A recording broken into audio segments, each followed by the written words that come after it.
Experiencing issues with your GOtv remote? The most common culprits are battery and signal problems. First, check the batteries in your remote.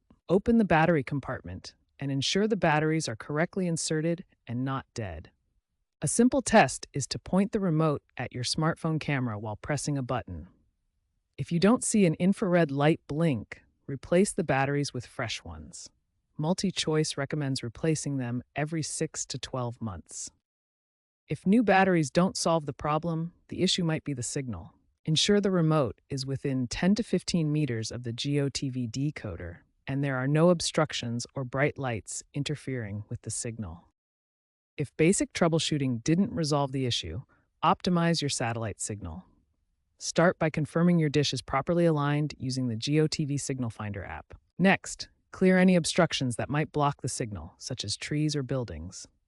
Access your decoder's menu to check the signal strength meter. If it's below 60%, professional realignment may be needed.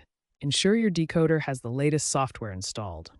Updates can fix firmware bugs that cause responsiveness issues. Many issues are resolved by battery changes, but persistent problems are usually signal alignment issues. Try DIY fixes on YouTube, but seek professional help for dish realignment if needed.